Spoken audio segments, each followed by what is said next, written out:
네, 오늘 잠언 말씀을 가지고 여러분들과 함께 나눠보려고 하는데요. 잠언은 지혜의 책입니다. 하나님께서 자기 백성들에게 어떻게 이 세상을 살아가야 하는지, 지혜롭게 살아가야 되는지 그 내용을 담고 있는 책입니다. 그러니까 자기 백성들을 향한 하나님 아버지의 마음, 또 하나님 아버지의 뜻이라고도 할 수가 있을 것 같습니다. 영어 성경은 잠언을 Proverbs, 격언, 속담, 지혜의 말씀이라고 하고, 일본어 성경은 치에노 이즈미, 그래서 지혜의 샘이라고 얘기합니다. 두레박으로 우물에서 지혜를 퍼내는 그런 의미를 담고 있는 거죠. 한글 성경은 왜 잠언이라고 했을까? 어떤 사람은 잠언을 읽을 때 하도 잠이 와서 잠이 오는 말씀, 잠언 아닌가요? 그렇게 농담도 하기도 하는데, 바늘잠, 말씀언. 우리가 이 말씀을 읽을 때 인생을 살면서 잘못된 것들이 바늘로 마치 콕 찌르는 것처럼 양심에 부딪혀 오기 때문에, 그래서 우리가 잘못된 길을 버리고 올바른 길로 가게 해주기 때문에 잠언, 바늘로 콕콕 찌르는 말씀이다 라고 명명했습니다. 그래서 우리는 잠언을 읽을 때마다 막 가시방석에 앉은 것 같아야 돼요. 왜 이렇게 나를 찌르지? 왜 이렇게 마음을 찌르고 양심을 찌르고 찌르지? 느껴야 되는 거죠. 자기 백성들을 향한 하나님 아버지의 마음, 이 시대에 우리 교회를 향한 하나님의 뜻이 무엇인가를 우리는 이 잠언을 읽으면서 발견해야 되는 거죠. 오늘 좋은 이웃 주일에 하나님께서 나에게 하시는 말씀이 무엇인가, 우리 교회에 주시는 말씀이 무엇인가 집중해서 듣는 시간 되시기를 주님의 이름으로 축복합니다. 27절 앞부분을 보시면 내 손이 선을 베풀 힘이 있거든 이라고 말을 합니다. 성경에서 손, 히브리어로 야드라고 하는데 1000번 이상 나오는 단어입니다. 1000번 이상 언급될 정도로 그 의미와 용처가 굉장히 다양하죠. 예를 들면 기도할 때 손을 들고 기도를 합니다. 도우심을 구하죠. 맹세할 때 손을 고추 세우고 맹세를 하고, 기뻐할 때는 손뼉을 치며 박수갈채를 보내고, 결백함을 나타내기 위해서는 손을 씻어요. 하나님께서는 인간의 손을 강하게도 하시고 인간의 손을 약하게도 하셨습니다. 대부분 성경에서 기록되어 있는 손은 비유적 장치가 마련되어 있습니다. 제가 예전에 온누리교회를 방문했을 때 복싱 세계 챔피언 출신의 홍수환 선수를 만났습니다. 근데 인사를 나누고 악수를 하는데 그분의 손이 어떻게, 정말 키는 저보다 작은데 손을 어쩌나 큰지 악수를 탁 했는데 손이 이렇게 쏙 들어가는 거예요, 그 속으로. 제가 아기 손 같아가지고 창피해서 견딜 수가 없더라고요. 손을 잡고 있는데, 손을 잡고서 이렇게 흔드는데 제 손이 힘이 풀려가지고, 맥이 풀려가지고 힘이 그냥 다 사라지는 것을 느꼈습니다. 여러분, 그때 알았어요. 야, 손은 손이지만 이게 다 같은 손이 아니구나. 손이 다르구나. 우리가 인생을 살면서 손에 힘이 있어서 무엇인지 다 할 수 있을 것 같은 그런 의욕이 앞설 때가 있고, 우리가 인생을 살면서 때로는 내 손에 힘이 다 빠져서 의욕을 완전히 상실하고 나는 아무것도 못할 것 같이 느껴진다. 그때도 있다라는 거예요. 여러분, 여러분의 손은 요즘 어떠신가요? 강한 손이기를 바랍니다. 손에 힘이 있기를 바랍니다. 손에 선을 베풀 힘이 있다는 것은 내 손에 남을 도울 능력, 도울 만한 재력, 도울 만한 시간과 여력이 있다는 거죠. 여유가 있다는 거죠. 그러면 그때는 오늘 말씀, 쉬운 말씀이잖아요. 선을 베풀기를 아끼지 말라. 그때는 망설이지 말고 그냥 바로 즉석에서 베풀라라는 것이죠. 야고보 선생님도 야고보 4장 17절 말씀에 사람이 선을 행할 줄 알고도 행하지 아니하면 뭐라고 말했어요? 죄니라. 죄라고 말하고 있어요. 성경은 우리가 인생을 살면서 당연히 하지 말아야 될 것들, 나쁜 행동들, 강도, 살인 이런 거 하지 말아야 되잖아요. 이것을 하는 것을 죄라고 얘기를 하지만 더 나아가서 부모를 공경하라, 내 이웃을 너의 몸과 같이 사랑하라는 것 같이 마땅히 해야 되는 것을 하지 않는 것도 죄라고 얘기를 하고 있습니다. 그런데 문제는 많은 사람들이 항상 나는 지금 다른 사람들을 도울 수 있는 여력이 없어요. 돈이 없어요. 시간도 지금은 없어요. 나는 지금 나를 사랑하기에도 너무 바쁜데 내가 어떻게 다른 사람을 사랑할 수 있습니까? 얘기를 하는 분들이 상당히 많이 있다라는 거죠. 사실 우리가 인생을 살면서 물론 내 인생의 무게가 너무 무거워서 그것조차 감당하지 못할 때가 너무 많이 있습니다. 그때는 정말로 내 삶에 가벼운 깃털 있잖아요. 깃털 하나만이라도 이렇게 툭 위에 얹어 놓으면 바로 주저앉을 수 있겠다라는 생각이 들 때가 있습니다. 생각이 들죠. 내가 남을 돕는 거는 사치 같다.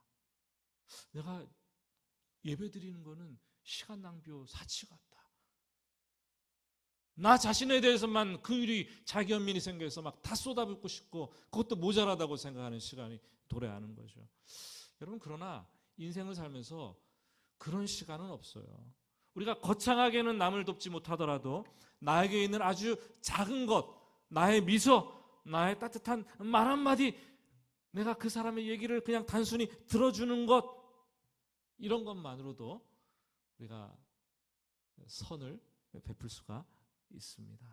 여러분, 이 세상에서 남을 도울 수 없는 사람은 아무도 없고 도움을 받지 않아도 될 사람은 아무도 없습니다. 요단강에서 세례받고 물 위로 올라오는데 세례를 받았으니까 그때 얼마나 막 결단하고 선의가 가득했겠습니까? 세례받고 물 위로 올라오면서 세례요한에게 묻습니다. 우리가 무엇을 할까요? 우리가 무엇을 할까요? 이건 거듭난 자들이 하는 질문 아닙니까? 어떻게 살아야 될까요? 무엇을 할까요? 그러자 세례요한은 대답합니다. 옷 2벌 있는 자는 옷 없는 자에게 나누어 줄 것이요 먹을 것이 있는 자들도 그렇게 할지니라. 요단강에서 세례를 받고 물 위로 올라오는 사람들 부자입니까? 결코 부자가 아니었어요. 그들은 로마 식민 통치하에 억압받고 착취당하고 정말로 힘겹게 하루하루를 숨만 내쉴 정도로 살아가고 있는 평범한 서민들 아니었습니까? 그런데 왜 하필 예수님은 세례 요한은 물 위로 올라오는 그들을 향해서 옷을 나누어줘라 말하는 것일까요? 이 팔레스타인 지방에 가보면 일교차가 굉장히 심합니다.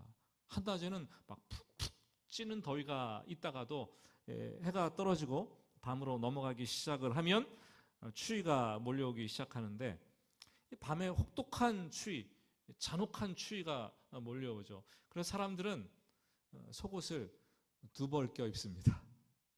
2벌을 껴입어요. 얇은 옷을 많이 껴입으면 들춥잖아요. 그리고 밖에다가 겉옷을 입는 거죠. 그래서 밤에 혹독한 추위를 피하게 되는데 겉옷을 입는 것은 이 겉옷은 마치 그 한 벌 가지고 있는 겉옷인데 슬리핑백, 침낭이나 마치 이불과 같은 용도로 덮고 잔다라는 거죠. 그러니까 겉옷은 생존을 위한 필수 아이템인 거예요. 필수 아이템. 보통 사람들은 누구나 다 한 벌밖에 없었던 재산 목록 1호가 겉옷이라는 거죠. 세례 요한이 너의 옷을 없는 자에게 나누어 주라 했을 때 이 헬라어 성경을 자세히 보면은 이 헬라어 단어가 하마티온이 아니라 이 키토나스라고 쓰였어요. 뭡니까? 그거는 겉옷이 아니라 속옷을 나누어 주라고 했다는 거죠. 애지중지 아끼면서 내 생명을 지켜주는 단 한 벌뿐인 그 겉옷을 나눠주고 너는 그 밤에 그냥 얼어 죽어라, 뭐 이런 말이 아니라는 거죠. 없는 옷을 억지로 네 것까지 그냥 다 뺏겨가지고 나누어 주라, 이런 말도 아니라 두 벌 속옷 한 벌 여벌로 있잖아. 너 그거는 나눠줄 수 있지 않겠니?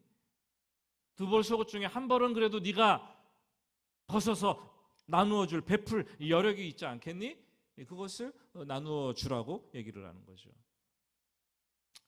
사람의 심리는 참 독특합니다. 사람들은 내가 가지고 있는 것이 딱 보면 그래 괜찮아, 이쯤 되면 충분하지 생각을 해요. 근데 고개를 쓱 돌려서 옆 사람을 봤는데 옆 사람이 나보다 좀 더 많아요. 그럼 어떻게 느껴져요? 나는 부족해. 여러분, 사람들이 자꾸 충분하다는 생각을 상대적으로, 부족하다는 생각을 상대적으로 한다라는 거죠. 부의 척도가 상대적이 되어 간다는 거예요. 그럼 도대체 얼마 있으면 우리가 부자입니까? 10억 있으면 부자입니까? 현금으로? 그럼 10억 있는 사람들은 부자라고 느낄까요? 아니요, 100억 있는 사람들을 보겠죠. 부유함이 만족을 못한다라는 거죠. 여러분, 부의 척도는 상대적입니다. 나의 없음을 탓한다면은 나는 그냥 평생 동안 항상 없는 거예요. 항상 없는 것. 여러분, 나에게 두 벌 옷이 있다면, 베풀 여력이 있다면 추위에 떨고 있는 그 사람을 향해서 한 벌 속옷, 겉옷 말고 한 벌 속옷은 과감하게 벗어주라는 거예요. 이것을 우리는 성경에서 권리 포기라고 부릅니다. 하나님 나라의 경제 원리는 하나면 충분하다, 또 다른 하나가 있다면 나누어 줄 수 있다, 마땅히 그것은 베풀어야 한다는 것이 성경적인 원리입니다. 우리가 나누지 않기 때문에 사람들이 고통스러워하는 것이고, 우리가 나누지 않기 때문에 사람들이 불행한 거죠. 오히려 하나 더 갖고 싶어서 뺏기 때문에 서로 전쟁과 다툼이 나는 것이 아니겠습니까? 지금 지구촌은 역설적인 풍요 속에 살아가고 있어요. 현재 전 세계에서 나오는 식량 생산량이 120억 명이 먹고도 남는 양이라고 얘기를 해요. 엄청나지 않습니까? 지금 지구 인구가 80억이 조금 넘는데 몇 억이 남는 거예요. 몇 억이 더 먹을 수 있어요. 엄청난 양이 남고 있어요. 인류 전체가 먹고도 막 남은 양 아닙니까? 서유럽의 부유한 국가들은 고기가 남아서 막 폐기 처분을 하는 일이 일상이에요, 매년마다.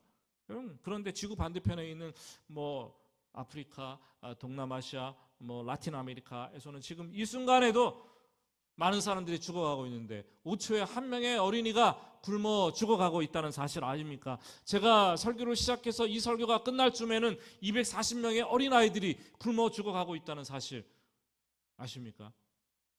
놀라운 일 아닙니까? 우리 대한민국도 뭐 너무 잘 먹잖아요. 음식물 쓰레기가 얼마나 나옵니까? 버리는 게 얼마나 됩니까 도대체? 사랑하는 여러분, 우리가 선을 베풀 힘이 있는데 함께 나누지 않으니까 이런 일들이 일어나고 있다라는 거예요. 여러분, 하루에 한두 번 마시는 커피 한 잔 4,000원, 5,000원 아닙니까? 비싸면 7,000원밖에 안 되지 않습니까? 아프리카 어린이 6명의 실명을 막을 수 있는 돈이고, 한 명의 어린이에게 말라리아 이 주사를 놓을 그 생명을 살릴 수 있는 돈이고, 아프리카 한 가족이 하루 식사를 책임질 수 있는 양이 커피 한 잔 값이라는 거예요. 우리가 어떻게 해야 될까요? 저도 설교를 하면서 커피 한 잔을 좀 덜 마시고 몇 잔만 덜 마시면 엄청나게 많은 일을 할 수 있지 않을까? 말씀 준비하면서 우리 언제 한번 했지요. 사랑의 저금통을 성도들에게 다 나눠줘서 커피 한 잔 값이라도 우리가 모으고 모아서 좀 가난한 나라 사람들에게 좀 나누어 줘야 되지 않나, 이런 생각이 몰려왔습니다. 사랑하는 여러분, 지금 우리 손은 선을 베풀 힘이 빠져 있을 수도 있습니다. 그래도 우리는 속옷 두 벌은 있어요. 그것을 나눌 때 넉넉한 인생이 되는 거예요. 그런데 27절 말씀을 가만히 살펴보면은 이렇게 얘기합니다. 마땅히 받을 자에게 베풀기를 아끼지 말라. 마땅히 받을 자가 도대체 누구인가? 이 히브리어 성경을 보면 바알 레하라고 되어 있어요. 바알, 어디서 많이 듣던 이름 아닙니까? 이스라엘 백성들이 가나안 땅에 들어갔을 때 하나님을 배반하고 섬겼던 우상이 바알 아닙니까? 바알 레하 그러면 복수형으로 쓰였어요. 바알들에게. 이렇게 해서는 이해가 되지 않아요. 무슨 말입니까? 바알의 원뜻은 주인, 원소유자, 권리자라는 뜻이에요. 이스라엘 백성들은 가나안 땅에 들어가서 정말로 인생을 주관하시는 원소유자, 축복을 주시는 원주인이 누구인지 모르고 번지수를 잘못 찾았고 바알을 섬겼지만, 우리가 선을 베풀 때에는 정말로 그 베품을 받아야 될 그 원주인, 원소유주가 누구인지 정확하게 번지수를 찾고 그들에게 섬기라는 거죠. 마치 종이 주인의 것을 마땅히 주인에게 돌려주는 것처럼, 그 물건을 원주인에게 다시 주는 것처럼, 내 것을 가지고 내 것 아닌 것처럼 마땅히 받을 사람에게 망설이지 말고 돌려주라는 거예요.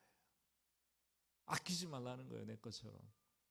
여러분, 2022년도에 89세 나이에 이 지병으로 그 이어령 우리 교수님 소천하셨는데, 소천하시기 직전에 어느 기자가 이어령 선생님과 여러 차례 이렇게 만나면서 대담 형식으로 시간을 많이 가졌어요. 그 대담에 했던 내용을 기록한 책이 이어령의 마지막 수업이라는 책입니다. 그분이 그랬어요. 내가 3월이면 죽을 텐데 내가 죽기 전에 이 책을 발간하지 말고 죽은 다음에 이 책을 발간해라. 그래서 마지막 유고책이 되었는데, 대담을 하면서 제가 그 책을 읽으면서 기억에 남는 거는, 그 기자가 물었어요. 선생님이 뒤늦게 깨달은 생의 진실, 그 진리는 무엇입니까? 인생을 다 끝낼 때쯤 마지막에 깨달은 진실, 진리 한 가지를 말하신다면 무엇을 말하겠습니까? 그때 이런 대답을 남겼어요. 집도 자녀도 책도 지성도 분명히 다 내 것인 줄 알았는데 다 기프트였습니다.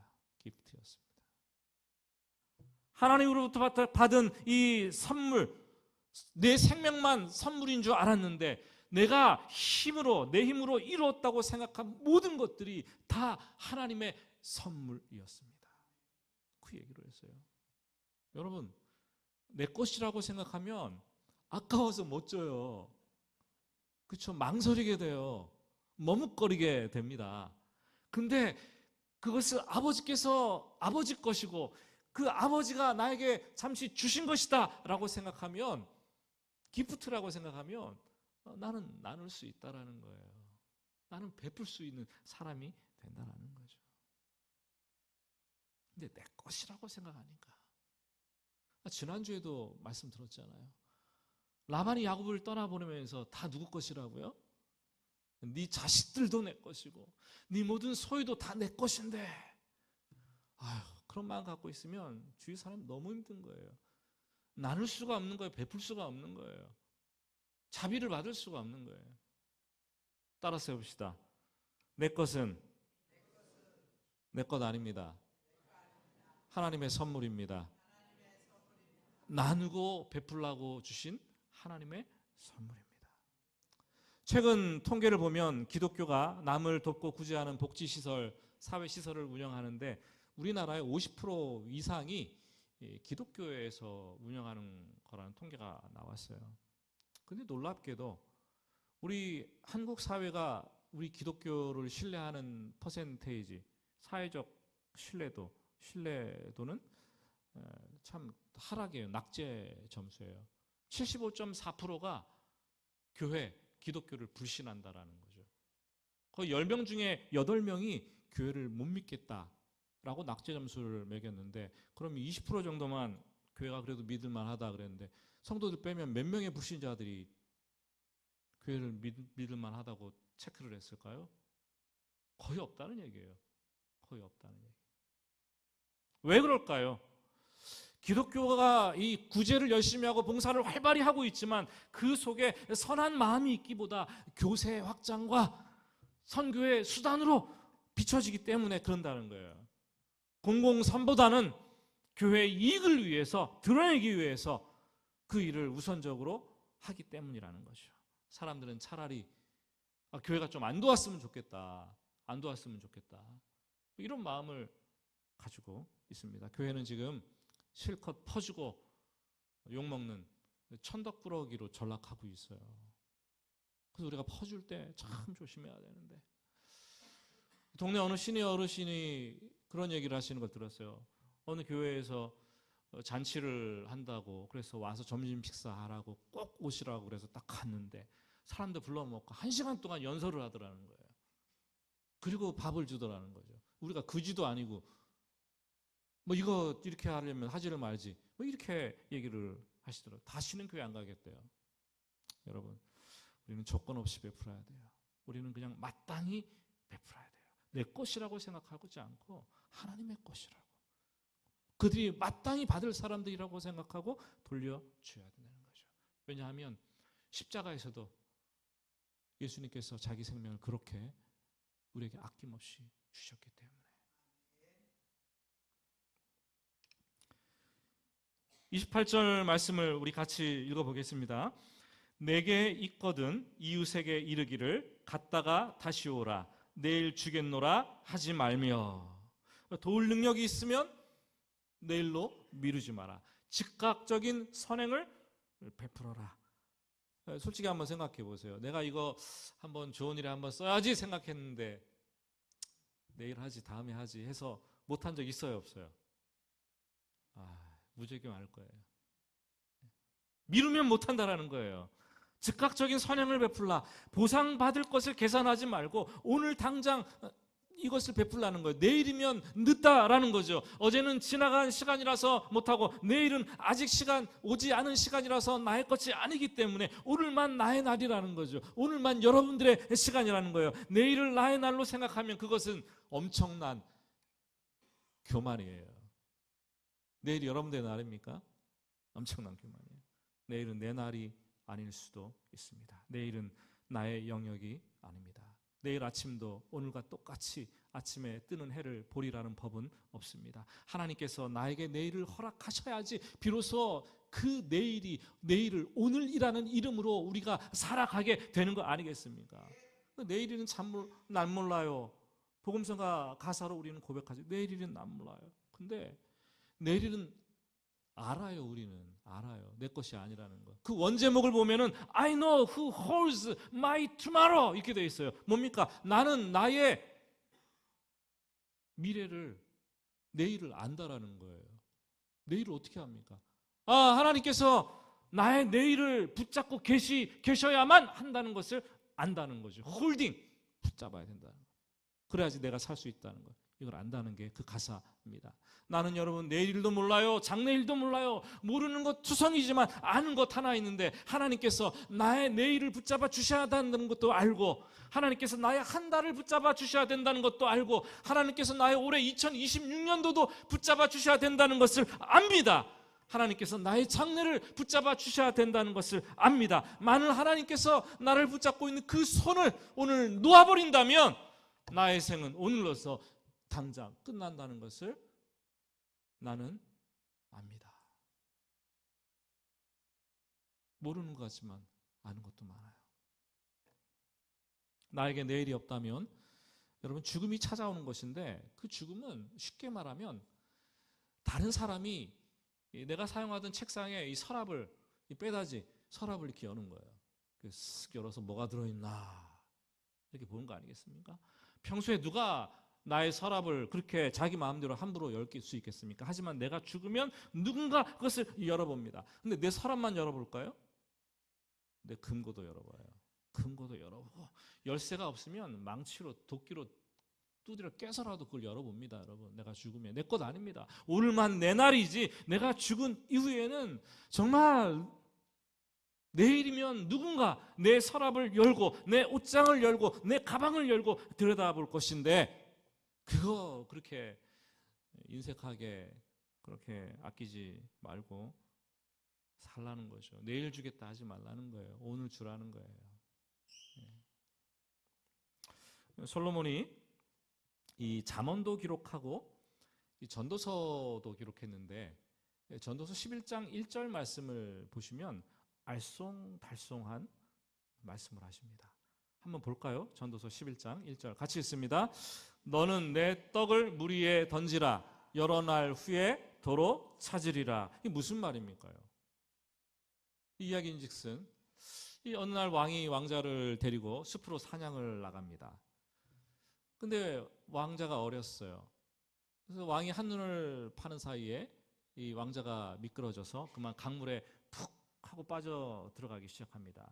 강물에 이렇게 휩쓸려 가는 거죠. 다행히 나무 토막 하나를 붙잡고 간신히 살아났는데 그가 도착한 곳이 인적 없는 사람이 살지 않는 모래섬에 도착을 했어요. 모래섬에 도착했는데 섬에 고립되었어요. 먹을 것도 없습니다. 막막한 상황이었어요. 그래서 하룻밤을 지새우고 아침에 일어나서 눈을 떠보니까 이 섬 그 가장자리 해변가에 그 봉지가 하나 이렇게 딱 떠내려왔다는 거예요. 봉지를 이렇게 열어보니까 뭐가 들어있어요? 그 속에 떡이 들어있어요. 떡이 한 동이 들어있다는 거죠. 그래갖고 어떻게 했을까요? 이게 웬 떡이냐? 떡을 먹는 거 아니겠습니까? 이게 웬 떡이냐? 떡을 먹는 거예요. 오늘은 이렇게 살았는데 내일은 어떻게 살지? 하루를 또 잤어요. 근데 다음날 가보니까 또 한 봉지의 떡이 또 내려가는 거예요. 이게 웬 떡이냐? 또 떡을 먹는 거예요. 그 다음날도 또 떡을 계속해서 매일같이 그 떡 하나 한 봉지의 떡을 먹으면서 생명을 유지하고 버텼습니다. 그러는 사이에 온 나라가 왕자를 찾았고 드디어 발견하게 되었습니다. 왕자가 살아남아서 구한 이후에 자초지종 얘기를 들었더니 왕은 매일같이 누군가 떡을 흘려보내서 내가 그 떡을 먹고 살았습니다 라는 얘기를 듣게 되는 거죠. 수소문에다 찾습니다. 그랬더니 아주 평범한 농부 한 명, 핫산이라는 농부 한 명이었어요. 그래서 묻습니다. 네가 왜 그런 떡을 매일같이 흘려보내느냐. 그랬더니 그런 말을 했어요. 제가 어렸을 때 아버지께서 내 식물을 물 위에 던지라. 내 떡을 물 위에 던지라. 그러면 여러 날 후에 그것을 도로 찾으리라. 그렇게 말씀하셨습니다. 그래서 제가 자라면서 이 말씀이 늘 궁금해서 그래서 어른이 된 후에 매일같이 떡을 물 위에 하나씩 던졌습니다. 그런 얘기를 했어요. 여러분, 이 사람이 내일 떡을 던지겠다. 그 다음 날 일어나면 또 내일 떡을 던지겠다. 그랬으면 이 떡을 먹을 수 있었을까요? 어떻게 보면은 물에 매일 떡을 던지는 이 행위는 엄청난 낭비 같아요. 그렇죠? 막막한데 이걸 왜 하는 거예요 도대체? 특히 던진다라는 거는요, 휙 캐스팅한다는 거는 던지고 그냥 잊어버린다라는 거예요. 내가 기억하고 이게 어떻게 되나 막 이런 게 아니라 그냥 던지고 잊어버린다는 거예요. 오늘도 떡을 던지고 잊어버리고, 내일도 떡을 던지고 잊어버리고, 그 다음 날도 떡을 던지고 잊어버리고, 매일같이 떡을 던지고 생각하지 않는다는 것이죠. 이런 사람 별로 없어요 사실. 많은 사람들이 그냥 법칙에 의해서 살아가는데 기브 앤 테이크 법칙, 주고받고 주니까 받는 법칙. 아니, 기브 앤 테이크가 아니에요. 테이크 앤 기브 법칙.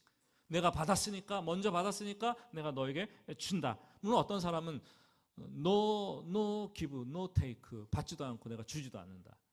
이렇게 살아가는 사람도 있겠지만 대부분 사람들이 오늘 먼저 받으면 내일 주려고 하겠죠.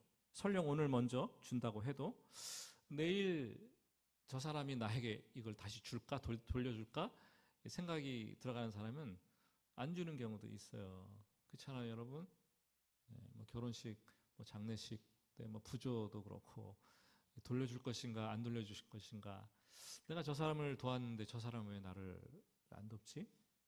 뭐 이렇게 계산을 하고 우리는 생각을 다 하잖아요. 여러분, 내일 보상받을 수 없다고 생각하는 곳에 사람들은 잘 투자하지 않아요. 그렇죠? 오늘 주면서 내일을 계산하고 또 그 다음 날을 계산하고 또 자꾸만 계산을 합니다. 언제부터 우리가 이렇게 계산적이 되었을까요? 언제부터 이렇게 계산에 우리가 눈이 띄어서 눈이 밝아졌을까요? 하나님께서는 우리에게 자기 아들을 십자가에 내어주실 때 계산하셨습니까, 여러분? 계산기 두드렸어요. 예? 하나님께서 그의 아들을 인간의 몸, 종의 형체를 입혀서 이 땅에 그냥 내어 던지셨어요. 내어 던지셨어요. 또다시 잔혹한 십자가에 그냥 내어 던지셨어요. 그러니 그리스도인들도 나를 닮았다면 매일의 삶에서 give and give and give 계속 주라. give and take, take and give 뭐 이런 거 no take, no give 이런 거 말고 give and give and give and give 계속 주라. 그렇게 주님께서 말씀을 하신 거죠. 네가 받을 것은 내가 줄 것이다. 나를 바라봐라 말씀하시죠.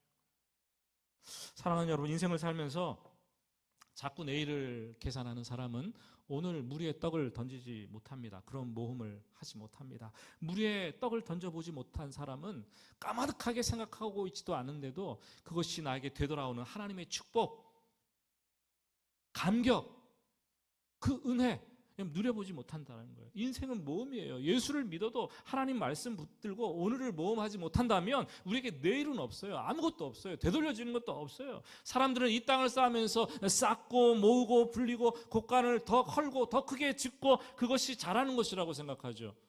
집안에 냉장고도 마찬가지잖아요. 더 큰 거 들여놓고 하나 들여놨는데 부족하니까 2개 들여놓고 또 하나 3개까지 들여놓고 거기에 쌓고 저장하고 내일 먹고 한 달 후에 먹고 뭐 이런 거 아니겠습니까? 그런데 오늘 성경을 보니까 지혜자의 생각은 완전 달라요. 이웃에게 이르기를 갔다가 다시 오라 내일 주겠노라 하지 말라. 하루라도 저장하지 말고 그냥 주라는 거예요. 오늘 너의 떡을 물 위에 던지라. 말씀했습니다. 여러분, 사람들은 예수를 믿으면 뭔가 바뀌어도 바뀌어야 된다고 믿고 있죠. 바뀌어야 됩니다. 그렇습니다. 우리 영혼에 초자연적인 엄청난 변화가 일어나는 거예요. 우리 영혼이 예수의 피를 머리부터 발끝까지 뻘겋게 이렇게 받고 난 다음에 죄사함을 얻는 거죠. 그래서 그 죄를 가리기 때문에 너는 의롭다, 칭의라고 하시는 거 아닙니까? 그러면은 우리의 영혼이 흑암의 권세에서 그의 아들의 빛의 사랑의 나라로 확 옮겨가는 거 아닙니까? 영혼의 세계에서 일어난 초자연적인 변화입니다. 그런데 영혼은 그런데 우리의 육신의 삶을 되돌아보니까 하루아침에 당장 큰 변화가 막 일어나지 않는 거예요. 이전과 똑같이 아침에 밤에 잠을 자고 아침에 잠을 깨고 일어납니다. 아침에 일어나서 침대를 정리하고 이를 닦고 아침 식사를 하죠. 그리고 나서 문자, 이메일, 유튜브 다 확인을 하고 친구들과 통화하고 직장에 출근해갖고 일을 합니다. 사람들과 가서 커피숍에 가서 차를 마시고 빵도 먹고 수다를 떨기도 하고 어떤 때는 뭐 딱히 불신자들과 달라진 게 없는 것 같아요. 일상이 똑같아지는 것 같아요. 반복되는 일상을 살고 있어요. 어느 날은 뭐 아침에 출근하다가 교통이 막혀서 아이씨 하고 그냥 짜증도 내고, 어떤 날은 가끔도 생각하지 못한 일이 벌어져가지고 당황하면서 왜 이러냐 인생이 이렇게 푸념도 하기도 합니다. 불신자들이나 신자들이나 별로 다를 바 없는 일상을 살아내는 것 같아요. 하지만 예수 믿고 나서 우리 안에 성령이 들어오고 성령이 들어와서 꿈틀대고 그 성령께서 역사하시기 시작하면 일이 일어나는데, 일상이 변화되기 시작하는데, 하나님과 점점 가까워지면서 하나님의 말씀을 읽게 되고 하나님께 기도하게 되고, 기도하는 시간, 말씀 읽는 시간을 조금씩 늘려가게 되고 그분을 사랑하게 되고, 세상에 인간의 지혜는 자꾸 모으라, 쌓으라, 늘려라, 헐고 더 크게 지으라 라고 말하지만 이제는 하나님 말씀이 내 안에 들어오기 때문에, 하나님의 지혜가 내 안에 들어오기 때문에 내가 잠언을 읽었더니 하나님의 말씀이 바늘처럼 콕콕 찔러서 야, 쌓아두지 마라, 축적하지 마라, 나누는 삶, 베푸는 삶, 섬기는 삶을 살아라 말씀하시니까 아유, 가시방석에 앉은 것 같아요. 그러다가 감출 수 없는 그리스도의 향기가 내 삶에 드러나서 자연스럽게 이웃에게 눈을 돌리게 되고 사랑하고 베풀고 나누면서 섬기는 삶을 살게 되는 거죠. 사랑하는 여러분, 이 좋은 이웃주일 우리가 1년에 2번을 맞이하는데 저는 그때마다 여러분들이 좀 마음을 이렇게 탁 추스리고 좀 뭔가 결단을 했으면 좋겠어요. 오늘도 잠언 말씀 모았는데 이 말씀이 좀 바늘로 우리의 삶을 뭔가 우리 몸을 영혼을 좀 콕콕 찔러서 나 이렇게 살아서는 안 되지. 이렇게 살아야겠다. 결단할 수 있는 여러분들 되시기를 예수님의 이름으로 축복합니다.